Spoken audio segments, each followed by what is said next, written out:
તો બીજી તરફ આપણે વાત કરીએ તો વડોદરા રેલવે વિભાગની મેમુ લોકો શેડમાં પોઈન્ટ મેન તરીકે રોબિન ઉર્ફે કટે યુસુફ મિયા શેખ ફરજ બજાવી છે અને સાથોસાથ રેલવે મેમુ લોકો શેડ યાર્ડમાં વિદેશી બિયરના શરાબ છુપાવીને વેચાણનો ધીકતો ધંધો કરતો હતો। કુખ્યાત બુટલેગર એવા રોબિન ઉર્ફે કટેની વડોદરા રેલવે વિભાગમાં ધાક હોવાના કારણે તે બેરોકટોકથી વિદેશી શરાબ અને બિયરનો જથ્થો છુપાવી રાખતો હતો। થોડા દિવસ પૂર્વે શહેર પીસીબી પોલીસના હાથે એક ઈસમને વિદેશી શરાબના જથ્થા સાથે ઝડપી પાડ્યો હતો। ત્યારે તપાસ દરમિયાન આ વિદેશી શરાબનો જથ્થો રેલવે લોકો શેડ યાર્ડમાંથી બુટલેગર રોબિન ઉર્ફે કટે પાસેથી ખરીદ્યો હોવાનું બહાર આવ્યું હતું અને ત્યારે આ ભાંડો ફૂટ્યો હતો। જ્યાં પીસીબીના જે લોકો પોલીસ જવાનો છે તે એ લોકો આ અંગે રેલવે એલસીબી પોલીસે મેમુ લોકો શેડ યાર્ડમાં આવેલા સ્ટોર રૂમમાંથી ₹38 લાખ ઉપરાંતનો જથ્થો ઝડપી પાડ્યો હતો અને તેના થોડા દિવસ બાદ પીવાના પાણીની ટાંકી નીચે આવેલા ભૂગર્ભમાંથી 90 પેટી બિયર ઝડપી પાડી હતી। આ ગુનાના કુખ્યાત બુટલેગર રોબિન ઉર્ફે કટે યુસુફ મિયા શેખની સંડોવણી બહાર આવતા વડોદરા રેલવે એલસીબીની પોલીસે વોન્ટેડ જાહેર કર્યો હતો।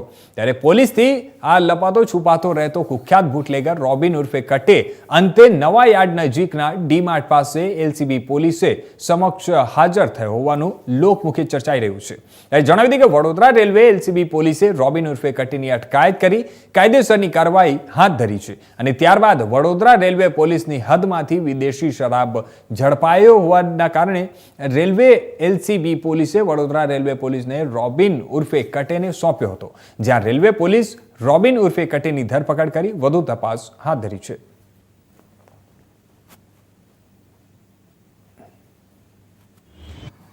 કોઈ પણ બુટલેગર હોય ક્યાંથી માલ લાવે છે ને ક્યાં એ છે એ તપાસનો વિષય છે। હાલમાં અમને જે માલ પકડાયો છે એ યાર્ડ વિસ્તાર અને રેલવેની પ્રોપર્ટી છે તેમાંથી પકડાયેલ છે અને એ મુજબ કેસ કરવામાં આવે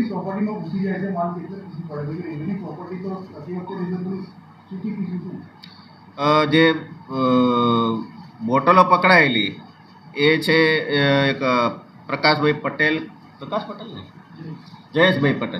જયેશભાઈ પટેલ નામના વ્યક્તિને પરચુરણ સામાન મૂકવા માટે રૂમ આપેલી હતી। હવે એ અત્યારે તો એવું નામ અમને જાણવા મળ્યું છે।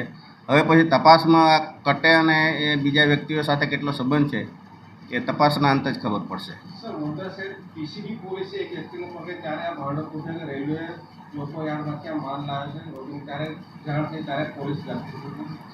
હા, આ અમને અમારા જે ડી સ્ટાફના માણસો છે એમને પણ એવી હકીકત જણાઈ આવેલ છે કે એનો બીજો માલ છે એ